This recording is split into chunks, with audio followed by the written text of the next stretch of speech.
ড্রামার শুরুতে আমরা গল্পের ফিমেল লিড মিউসিকে দেখতে পাই। আজকে ওর কলেজের প্রথম দিন ছিল আর ও একটি ছেলেকে খুব পছন্দ করত যার নাম ছিল গাও। গাও ছিল মিউসির স্কুল লাইফের ক্রাশ। মিউসি মনে মনে ভাবছিল গাও মনে হয় এই কলেজে ভর্তি হয়নি, অন্য কলেজে ভর্তি হয়েছে, কারণ ও কলেজ লিস্টের কোথাও গাওয়ের নাম দেখতে পায়নি। এ কারণে ও অনেক আপসেট ছিল। এর পরের দৃশ্যে আমরা দেখি মিউসি বাস্কেটবল খেলা দেখছিল, যা দেখে ওর নিজের স্কুল লাইফের সময়গুলোর কথা মনে পড়ে যায়। যেখানে আমরা দেখি গাও বাস্কেটবল খেলছিল আর মিউসি ওকে দেখে মনে মনে ভাবছিল যে এখনই বলটা এসে আমার মাথায় লাগবে আর এটা দেখে গাও আমার কাছে এসে ওর পিঠে করে নিয়ে যাবে, কিন্তু বাস্তবে বলটি এসে পড়ে অন্য একটি মেয়ের মাথায়, যার জন্য গাও এসে ওই মেয়েটির কেয়ার করতে শুরু করে, যা দেখে মিউসি অনেক বেশি জেলাস ফিল করছিল। এরপর মিউসি গাওয়ের সাথে কথা বলার জন্য আসে, কিন্তু ওকে ডাকার সময় মিউসি স্লিপ খেয়ে পড়ে যায়, যা দেখে সেখানে সবাই ওর দিকেই তাকিয়ে থাকে, যার ফলে মিউসি এম্বারেস ফিল করে গাওয়ের সাথে কথা না বলেই ওখান থেকে চলে যায়। আর এভাবেই কিছুদিন চলে যায় আর ওদের ফাইনাল পরীক্ষা শুরু হয়ে যায় এবং মিউসি খুব ভালো রেজাল্ট করে, তাই ও গাওয়ের সাথে দেখা করতে যায়। কিন্তু পরে ও জানতে পারে যে গাও আগেই রেজাল্ট পাওয়ার কারণে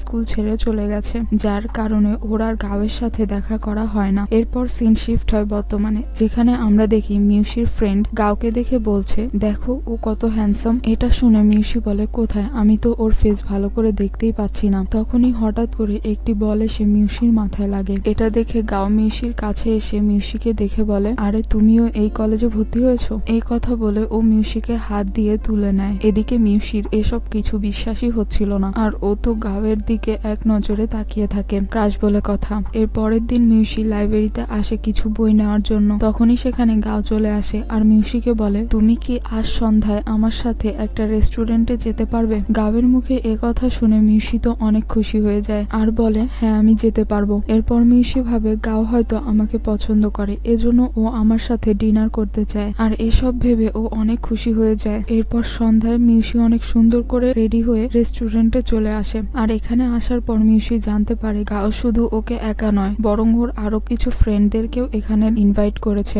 যা দেখে ওর মনটা অনেক খারাপ হয়ে যায়, কারণ ও ভেবেছিল গাও হয়তো আজকে ওর সাথে স্পেশাল ভাবে ডিনার করবে। এরপর ওরা যখন সবাই খাবার খেতে বসে তখন মিউসির মন ওকে বলছিল যে তোমার গাওয়ের সামনে এত বেশি খাওয়া উচিত হবে না, তোমাকে ফিট থাকতে হবে। এজন্য ওর অনেক ক্ষুধা লাগলেও ও কিছুই খায় না। কিন্তু এরপর যখন গাও ওয়াশরুমে যায় তখন মিউসি ফোন আসার নাটক করে একটি চিকেনের পিস নিয়ে ওখান থেকে আরেকটি জায়গায় চলে আসে আর মজা করে চিকেনটা খেতে শুরু করে। কিন্তু তখনই গাও পেছন থেকে এসে মিউসির এসব কর্মকাণ্ড দেখে হাসে আর ওকে ডাক দেয়। হঠাৎ করে গাওকে দেখে মিউসি বলে, আমি আসলে ফোনে কথা বলতে এখানে এসেছি। কিন্তু ওর ফোনটা ওর হাতেই ছিল, যা দেখে গাও ওর চিকেনের দিকে তাকিয়ে বলে, তোমার ফোনটা কিন্তু অনেক সুন্দর। এ কথা বলে গাও ভেতরে চলে যায়। এর পরের দিন ক্লাস শেষ হওয়ার পর মিউসি গাওকে ডেকে ওর কাছ থেকে ফেসবুক আইডিটা চেয়ে নেয় আর বাসায় এসে বারবার নিজের ফোনটা চেক করতে থাকে যে গাও কখন আমার ফ্রেন্ড রিকোয়েস্ট অ্যাকসেপ্ট করবে। অনেকটা সময় কেটে যাওয়ার পরও গাও ওর ফ্রেন্ড রিকোয়েস্ট অ্যাকসেপ্ট করে না। মিউসি তখন ভাবতে থাকে, গাও কি আমার ফ্রেন্ড রিকোয়েস্ট অ্যাকসেপ্ট করবে না, নাকি ও অ্যাকসেপ্ট করতে ভুলে গেছে, ও কি আমাকে ফ্রেন্ড বানাতে চায় না। আর এসব কথা ভাবতে ভাবতে আরো কিছু সময় পার হয়ে যায়। ঠিক তখনই গাও ওর ফ্রেন্ড রিকোয়েস্ট অ্যাকসেপ্ট করে নেয় আর ওকে একটা মেসেজ পাঠায়, যা দেখে মিউসি তো অনেক খুশি হয়ে যায়। এরপর মিউসি গাওয়ের প্রোফাইল দেখে জানতে পারে যে গাও এখন কোথায় রয়েছে, তাই মিউসি দ্রুত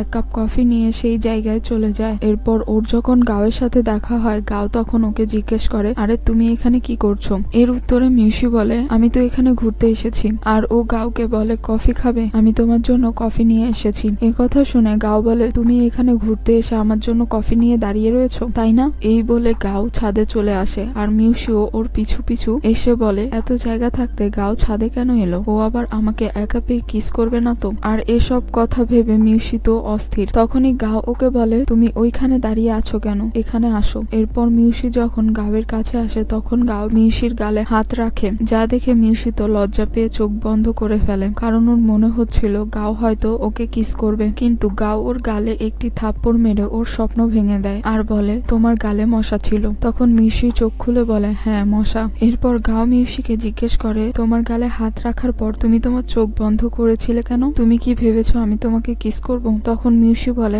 আরে না, এরকমের কিছুই না। ঠিক তখনই ওখানে গাওয়ের ফ্রেন্ড চ্যান চলে আসে। চ্যান আসার পর গাও ওকে বলে, কি বলবি বল, কেন আমাকে এখানে ডেকেছিস? চ্যান তখন বলে, শেয়ারিং সেশনের জন্য জন্য যে ফটোশুটের প্রয়োজন ছিল তুই কি সেটা করেছিস? তখন গাও একটু ভেবে মিউসির দিকে তাকিয়ে বলে, তুমি তো জার্নালিজমের স্টুডেন্ট তাই না? তুমি কি আমাদের ফটোশুটের জন্য হেল্প করতে পারবে? আসলে মিউসি ছিল জার্নালিজমের স্টুডেন্ট, ওদের ক্লাসে ফটোশুটেরও ক্লাস করানো হয়। কিন্তু মিউসি মনে মনে ভাবে, আমাদের তো এখনো ফটোশুটের ক্লাস শুরুই হয়নি, এটা আমি কিভাবে করব? এসব ভাবার পরও মিউসি গাওকে ইমপ্রেস করার জন্য বলে, আমি এই কাজটা করতে পারবো। এই কথা শুনে গাও অনেক খুশি হয়ে যায় আর চ্যান ওকে ধন্যবাদ জানায়। কিন্তু হ্যাঁ বলে মিউসি পড়ে যায় বিপদে। ও মনে মনে ভাবতে থাকে, এটা আমি কি করলাম, আমি এটা কিভাবে করব? এছাড়া ফটোশুট করার জন্য যে ক্যামেরা লাগবে সেটাও তো ক্লাসের টিচার আমাকে দিবে না, কারণ টিচার তো শুধু ক্লাসের জন্যই ক্যামেরা দেয়, বাইরের কোনো কাজের জন্য দেয় না। এখন আমি কি করব? অনেক ভেবে চিন্তে মিউসি ওর জমানো টাকা দিয়ে একটা ক্যামেরাই কিনে ফেলে আর সেটা দিয়ে গাওয়ের শেয়ারিং সেশনের ফটোশুট করতে আসে। এরপর যখন ওখানে সব কাজ শেষ হয় তখন গাও মিউসির দিকে তাকিয়ে চোখ মারে, যা দেখে মিউসি মনে করে গাও মনে হয় আমাকে উদ্দেশ্য করে চোখ মেরেছে। কিন্তু পরেও বুঝতে পারে গাও আসলে ওকে নয়, বরং ওর ফ্রেন্ড চ্যানকে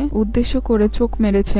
একটু পর মিউসি আবারও নিজের স্বপ্নের দুনিয়ায় চলে যায়। ও ভাবতে থাকে যে ও যেহেতু এত কষ্ট করে গাওয়ের কাজগুলো করে দিয়েছে, তাই গাও ওকে ধন্যবাদ দিয়ে ভালোবেসে কোলে তুলে নিয়ে যাবে। কিন্তু প্রতিবারের মতো এবারও স্বপ্নের মতো হয় না। গাও মিউসিকে ধন্যবাদ দেয় ঠিকই, কিন্তু ভালোবেসে কোলে তুলে নেয় না। আর এখানে ওরা সব কাজ ঠিকভাবে শেষ করতে পেরেছে দেখে এটা সেলিব্রেট করার জন্য একটি রেস্টুরেন্টে চলে আসে। আর এখানে এসে ওরা সবাই মিলে ড্রিঙ্কস করে। এরপর গাওর ফ্রেন্ডদেরকে চলে যেতে বলে মিউসিকে নিয়ে ওখান থেকে চলে যায় আর বলে, আমি তোমাকে কলেজের হোস্টেল পর্যন্ত পৌঁছে দিচ্ছি। যাওয়ার সময় মিউসি গাওয়ের ছায়ায় হাত ধরে ধরে হাঁটছিল আর এটা করতে ওর অনেক বেশি ভালো লাগছিল। এরপর ওরা যখন হোস্টেলে চলে আসে তখন মিউসি দেখে হোস্টেলের গেট বন্ধ করে দিয়েছে। এটা দেখে মিউসি তো মনে মনে অনেক খুশি হয় আর ভাবে, ভালোই হয়েছে, আমি এখন গাওয়ের সাথে আরো কিছু সময় কাটাতে পারবো। কিন্তু তখনই হোস্টেলের দায়িত্বে থাকা কর্মচারীটি গেট খুলে দিয়ে মিউসিকে ভেতরে আসতে বলেন। এজন্য মিউসির মনটাই ভেঙে যায় আর ও গাওকে বিদায় দিয়ে ভেতরে চলে আসে। এদিকে হোস্টেলে মিউসির রুমমেট ছিল লিউ নামের একটি মেয়ে। লিউ ছিল কলেজের অনেক ছেলের ক্রাশ, অনেক ছেলেই ওকে প্রতিদিন প্রপোজ করত। আর আজকে মিউসি একটা বিষয় লক্ষ্য করে, যেটা হলো লিউ আর গাও একই সঙ্গে অনলাইনে আসে আবার একই সঙ্গে অনলাইন থেকে চলে যায়। তখন মিউসি ভাবতে থাকে, তার মানে কি ওরা একে অপরকে পছন্দ করে? আর এটা জানার জন্য মিউসি ওদেরকে ফলো করতে থাকে। এর পরের দিন কলেজে গাও আর লিউ একসাথে দেখা করে, যেটা দেখে মিউসি অনেক জেলাস ফিল করে। এরপর এভাবেই কিছুদিন কেটে যায়। এরপর একদিন গাও ক্লাসে মিউসির পাশে এসে বসে। তখন টিচার কলেজের প্রজেক্টের একটা কাজের জন্য ওদের সবাইকে আলাদা আলাদা একটি গ্রুপ হয়ে একটি শর্ট ফিল্ম বানিয়ে আনতে বলে। এই কথা শুনে গাও মিউসিকে বলে, চলো আমরা দুজন গ্রুপ হয়ে কাজ করি। এই কথা শুনে মিউসি তো অনেক অবাক হয়ে যায় যে গাও নিজে থেকে আমার সাথে কাজ করতে চাইছে, তাই ও রাজি হয়ে যায়। পরের দিন মিউসি শর্ট ফিল্মের জন্য অনেক সুন্দর করে রেডি হয়ে গাওয়ের সাথে দেখা করতে যায়, কারণ ও গাওকেও পটাতে চায়। তবে এখানে এসে একটা বিষয় নিয়ে মিউসির মন খারাপ হয়ে যায়, আর সেটা হলো গাও ওকে একবার বলেছিল যে ওরা শুধুমাত্র ফ্রেন্ড, কিন্তু একটু পরেই মিউসির মনে হয়, আরে বেশিরভাগ সম্পর্কই তো ফ্রেন্ডশিপ দিয়েই শুরু হয়, আমাদেরও ফ্রেন্ডশিপ থেকে প্রেম শুরু হবে। এইসব কথা ভেবে মিউসি আবারও খুশি হয়ে যায়। এরপর ওরা যখন একসাথে কাজ করতে করতে ক্লান্ত হয়ে যায় তখন ওরা একসাথে বসে বিশ্রাম করে এবং খাবার খায়। এখানে গাও বিস্কুট মুখে দিয়ে এভাবে খেতে শুরু করে, যা দেখে মিউসি ভাবে হয়তো গাও আমাকে ওর কাছ থেকে এভাবে বিস্কুট নিয়ে খেতে বলছে। এজন্য মিউসি চোখ বন্ধ করে গাওয়ের কাছ থেকে বিস্কুট খেতে গেলে গাও ওকে বলে, তোমার আবার কি হলো, তুমি তোমার মুখটা এমন করে রেখেছো কেন? এই কথা শুনে মিউসি অনেক এম্বারেস ফিল করে আর বলে, তেমন কিছু না। ঠিক তখনই ওখানে বৃষ্টি শুরু হয়ে যায় আর ওরা একটি বিল্ডিং এর নিচে গিয়ে আশ্রয় নেয়। এখানে মিউসির ঠান্ডা লাগছিল দেখে গাও ওর শার্টটা মিউসিকে পরিয়ে দেয় আর আলতো করে গালটাও মুছিয়ে দেয়। এদিকে মিউসি তো এত কেয়ার পেয়ে মনে মনে ভাবে, এই বৃষ্টি পড়া যদি কখনো শেষ না হতো তাহলে আমি গাওয়ের সাথে অনেক সময় কাটাতে পারতাম। মিউসির এসব কথা ভাবার সাথে সাথেই বৃষ্টি থেমে যায়। এজন্য গাও মিউসির কাছ থেকে নিজের শার্টটি নিয়ে সেখান থেকে চলে যায় আর যাওয়ার সময় ও মিউসিকে বলে, তুমি নিজে নিজেই হোস্টেলে চলে যেও। এটা দেখে মিউসি বলে, এখনই বৃষ্টি পড়া থামতে হলো, আর একটু বৃষ্টি হলে কি হতো? এরপর মিউসি যখন হোস্টেলে চলে আসে তখন গাও ওকে মেসেজ করে বলে, ভিডিও এডিটিং ভালো করে করো। এর উত্তরে মিউসি লিখে দেয় যে, চিন্তা করো না, আমি এই বিষয়ে এক্সপার্ট। এই কথা বলে মিউসি তো আবারও চিন্তায় পড়ে যায়, কারণ ও তো এডিটিং এর কিছুই জানে না। ও তো গাওকে ইমপ্রেস করার জন্য বলেছে যে ও এই সব বিষয়ে এক্সপার্ট। এরপর অনেক চিন্তা ভাবনা করে মিউসি ওর এক ফ্রেন্ডের কাছে চলে আসে, যে কিনা অনেক ভালো এডিটিং করতে পারে। কিন্তু ওর ফ্রেন্ড ওকে জানায় যে আমি তোমাকে ভিডিও এডিটিং করে দিতে পারি, তবে আমার একটা শর্ত আছে, সেটা হলো আমি একটা মিউজিক ভিডিও বানাবো যেখানে আমি তোমাকে আর গাওকে মেন লিড হিসেবে কাজ করাতে চাই। তোমাকে তো রাজি হতেই হবে, তার সাথে তোমাকে গাওকেও রাজি করাতে হবে।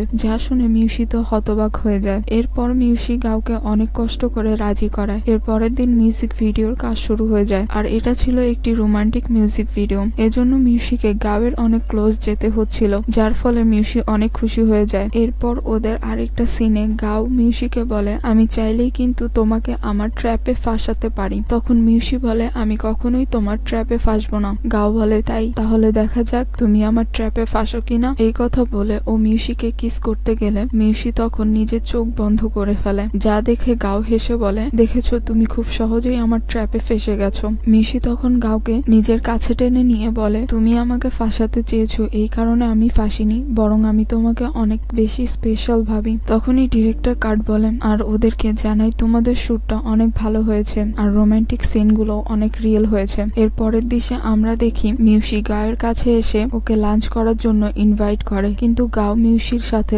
যেতে রাজি হয় না। তখন এখানে লিউ চলে আসে আর গাওকে বলে তুমি আমার সাথে কি একটা প্ল্যান করতে চাইছিলে, তাহলে চলো আমরা একসাথে লাঞ্চ করতে করতে প্ল্যানটা করে ফেলি। এখানে গাও লিউর সাথে লাঞ্চ করতে রাজি হয়ে যায়, যা দেখে মিউসি অনেক কষ্ট পায়। এজন্য মিউসি মন খারাপ করে ওখান থেকে চলে যায়। এদিকে বাইরে অনেক বৃষ্টি হচ্ছিল আর মিউসি বৃষ্টিতে ভিজে কান্না করছিল আর মনে মনে বলছিল কত বোকা আমি, যে আমাকে পছন্দ করে না, আমি কিনা তার পেছনেই পড়ে আছি। আমাকে এখন থেকে যেভাবেই হোক না কেন গাওকে ভুলে যেতে হবে। তখনই ছাতা নিয়ে গাও চলে আসে আর নিজের জ্যাকেটটা মিউসিকে পরিয়ে দেয়। তখন মিউসি বলে তুমি এখানে কেন আসলে, তুমি যাকে ভালোবাসো তার কাছে যাও, সে নিশ্চয়ই তোমার জন্য অপেক্ষা করছে। এই কথা শুনে গাও বলে তুমি কি জানো আমি কাকে পছন্দ করি, কেন না বুঝে রাগ করছো। তখন মিউসি বলে আমি জানি তুমি লিউকে পছন্দ করো, এজন্যই তুমি ওর সাথে লাঞ্চ করতে রাজি হয়েছো। গাও তখন বলে তুমি যেরকমটা ভাবছো সেরকমের কিছুই না, তুমি একবার আমার কথাটা শোনো। মিউসি বলে আমি তোমার কোনো কথাই শুনতে চাই না। এই বলে ও ওখান থেকে হোস্টেলে চলে আসে আর ভাবে গাও আমাকে কি বলতে চেয়েছিল, গাওয়ের কথাগুলোর মানে কি, আমার গাওয়ের কথাগুলো শোনা উচিত ছিল, শুধু শুধু কেন যে রাগ করে ওখান থেকে চলে আসলাম, আমার কি গাওয়ের কাছে যাওয়া উচিত। তখনই এখানে আমাদের ফ্ল্যাশব্যাকের একটি সিন দেখানো হয় যেখানে গাও আর লিউ যে প্ল্যানের কথা বলছিল সেটা হলো গাও মিউসিকে পছন্দ করে, তাইও মিউসিকে কিভাবে প্রপোজ করবে সেটা নিয়ে লিউ এর সাথে প্ল্যান করতে চেয়েছিল। আর মিউসি যখন রাগ করে ওখান থেকে চলে গিয়েছিল তখন লিউই গাওকে বলেছিল ছাতাটা নিয়ে তুমি মিউসির কাছে যাও আর ওকে সরাসরি বলে দাও যে তুমি ওকে পছন্দ করো। গাও লিউ এর কথা মতো মিউসির কাছে নিজের ভালোবাসার কথাগুলো প্রকাশ করতে গিয়েছিল, কিন্তু মিউসি তো ওর কোনো কথা না শুনেই চলে এসেছে। এখান থেকে সিন শিফট হয় প্রেজেন্টে, যেখানে মিউসি এটা ভেবে ভেবেই পাগল হয়ে যাচ্ছিল যে গাও ওকে কি বলতে চেয়েছিল। ঠিক তখনই গাও ওকে মেসেজ করে ওকে লাঞ্চের জন্য ডাকে আর মিউসিও রাজি হয়ে যায়। এরপর মিউসি নিজের ড্রেসটা চেঞ্জ করে গাওয়ের সাথে লাঞ্চ করার জন্য একটা রেস্টুরেন্টে চলে আসে। এখানে ওরা একে অপরের সাথে কথা বলছিল। তখনই সেখানে মিউসির হাই স্কুলের ফ্রেন্ড চলে আসে। এখানে মেয়েটি গাও আর মিউসিকে একসাথে দেখে বলে ও কি তোমার বয়ফ্রেন্ড। এই কথা শুনে গাও তো অনেক খুশি হয়ে যায় আর ও ভাবে মিউসিও হয়তো আমাকে ওর বয়ফ্রেন্ড হিসেবে পরিচয় দিবে, কিন্তু মিউসি তার ফ্রেন্ডকে বলে গাও আমার বয়ফ্রেন্ড না, ও আমার জাস্ট ফ্রেন্ড। এদিকে মিউসির মুখে জাস্ট ফ্রেন্ড কথাটা শুনে গাও তো অনেক রেগে যায় আর ওখান থেকে চলে যায়। তখন মিউসি ওর পিছু পিছু এসে বলে তুমি হঠাৎ করে এত রেগে গেলে কেন। এর উত্তরে গাও বলে আমরা তো জাস্ট ফ্রেন্ড তাই না, তাহলে আজ থেকে তুমি আমার থেকে দূরত্ব বজায় রাখবে আর এখন থেকে আমিও শুধু তোমাকে ফ্রেন্ড ভাববো। এই কথা শুনে মিউসি অনেক কষ্ট পায় আর বলে তুমি যখন অন্যদের থেকে আমাকে একটু বেশি কেয়ার করতে তখন আমি ভাবতাম তুমি মনে হয় আমাকে ভালোবাসো, কিন্তু তুমি তো কখনোই আমাকে ভালোবাসোনি, সবসময় সবার সামনে জাস্ট ফ্রেন্ড হিসেবে পরিচয় দিয়েছো, আর আজকে আমি তোমাকে জাস্ট ফ্রেন্ড বলেছি বলে তুমি এত রাগ দেখাচ্ছ, তাহলে তুমি বলো আমাদের সম্পর্কটা কি। তখন গাও রাগ নিয়ে বলে হ্যাঁ জাস্ট ফ্রেন্ড। এই কথা বলে গাও যখন চলে যাচ্ছিল তখন মিউসি বলে আমি তোমাকে হাই স্কুল থেকে পছন্দ করি আর সব সময় তোমাকে আমার ভালোবাসার কথা বলতে চাইতাম, তবে এখন আমার মনে হচ্ছে আমি ভালোই করেছি যে আমি কখনো তোমাকে প্রপোজ করিনি। যদি আমি তোমাকে প্রপোজ করতাম তাহলে তো তুমি আমাকে ফ্রেন্ড বলে ইনসাল্ট করতে। এইসব কথা বলে মিউসি কান্না করতে করতে ওখান থেকে চলে যায়। পরের দিন কলেজে আসার পর লিউ মিউসিকে জিজ্ঞেস করে গত রাতে তুমি এত কান্না করছিলে কেন, তোমার কি হয়েছে। মিউসি বলে বলে তেমন কিছু না, আসলে আমি একটা ইমোশনাল ড্রামা দেখে কান্না করেছি। এরপর রাতে লিউ দেখে মিউসির মনটা অনেক খারাপ, তাই ও মিউসিকে জিজ্ঞেস করে তোমার কি গাওয়ের সাথে ঝগড়া হয়েছে? গাও কি তোমাকে কষ্ট দিয়েছে? ও যে তোমাকে পছন্দ করে তুমি কি সেটা জানো? লিউ ওকে সান্ত্বনা দিয়ে বলে কষ্ট পেও না, সবকিছু ঠিক হয়ে যাবে। এইসব কথা শুনে মিউসি তো লিউকে জড়িয়ে ধরে কান্না করতে শুরু করে। পরের দিন লিউ গাওয়ের কাছে এসে বলে তোমার উচিত মিউসিকে প্রপোজ করা, ও তোমাকে অনেক ভালোবাসে, তাছাড়া তুমিও তো ওকে অনেক ভালোবাসো, তাহলে কেন তুমি মিউসিকে এত কষ্ট দিচ্ছ? তোমার ওকে এভাবে কষ্ট দেওয়া ঠিক হচ্ছে না। ও তোমার জন্য গত রাতে অনেক কান্না করেছে, যদি সত্যি তুমি ওকে ভালোবাসো তাহলে তুমি ওকে নিজের ভালোবাসার কথা প্রকাশ করে দাও। এরপর গাও লিউয়ের এসব কথা শুনে লাইব্রেরিতে মিউসির সাথে দেখা করতে আসে, কিন্তু এখানে এসে ও দেখে মিউসি ক্ষুধায় দাঁড়াতে পারছে না, তাই ও মিউসির জন্য ক্যান্টিনে গিয়ে খাবার নিয়ে আসে আর ওকে খাইয়ে দিতে চায়, কিন্তু মিউসি খাবার না খেয়ে ফেলে দেয় আর বলে তুমি যদি আমাকে পছন্দই না করো তাহলে দয়া করে আমার জন্য এসব কিছু করতে এসো না, কারণ তোমার এসব কেয়ারিং আমাকে শুধু কষ্টই দেয়। এই কথা বলে মিউসি কান্না করতে করতে সেখান থেকে চলে যায়। তাই গাও এবার মিউসিকে খুশি করার জন্য একটি প্ল্যান করে, এজন্য ও মিউসিকে অনেক কষ্ট করে রাজি করায় ছাদে আসার জন্য। এরপর মিউসি যখন ছাদে আসে তখন ও তো অনেক অবাক হয়ে যায়, কারণ ছাদটা অনেক সুন্দর করে সাজানো ছিল আর আজকে মিউসির জন্মদিনও ছিল। তাই গাও ওর জন্য একটি জন্মদিনের কেক নিয়ে আসে আর ওকে বলে আমি তোমাকে অনেক ভালোবাসি। একথা শুনে মিউসি বলে একটু পরেই তো তুমি বলবে আমি তোমার জাস্ট ফ্রেন্ড, তাই না? আমি হাই স্কুলে পড়াশোনায় মনোযোগ দিয়েছিলাম শুধুমাত্র তোমার সাথে যেন একই কলেজে ভর্তি হতে পারি, তোমার কাছাকাছি থাকতে পারি, তোমাকে দেখতে পারি, কিন্তু সবসময় তুমি আমার ইমোশন নিয়ে খেলা করেছো। এখন আমার ভয় হয় যে তুমি একটু পরেই না বলো এই সবকিছু মজা ছিল। তখন গাও ওর কাছে এসে ওর হাত ধরে বলে ওই সব কিছুর জন্য আমি তোমার কাছে ক্ষমা চাচ্ছি, প্লিজ তুমি আমাকে ক্ষমা করে দাও। আর ও মিউসিকে বলে যে তুমি কি জানো যেদিন আমি তোমাকে কলেজে দেখেছি সেদিন থেকেই আমি তোমাকে পছন্দ করতাম, কিন্তু কখনো বলার সাহস পাইনি। সত্যি আমি তোমাকে অনেক ভালোবাসি, তুমি কি আমার গার্লফ্রেন্ড হবে? মিউসি তখন বলে তুমি কি সত্যিই আমার ব্যাপারে সিরিয়াস? এর উত্তরে গাও বলে হ্যাঁ আমি সত্যিই তোমার ব্যাপারে অনেক সিরিয়াস, আমি তোমাকে সত্যি অনেক ভালোবাসি, তুমি যখন আমার সাথে থাকো তখন আমার অনেক ভালো লাগে, এরপর থেকে তুমি কখনোই আমার কাছ থেকে দূরে সরে যাবে না। গাওয়ের এসব কথা শুনে মিউসি অনেক ইমোশনাল হয়ে কান্না করতে শুরু করে। গাও তখন ওর চোখের পানি মুছিয়ে দেয় আর ওকে কিস করে। এরপর ওরা একে অপরকে হাগ করে আর এই কিউট মুমেন্টের সাথে এই ড্রামাটি এখানেই শেষ হয়ে যায়।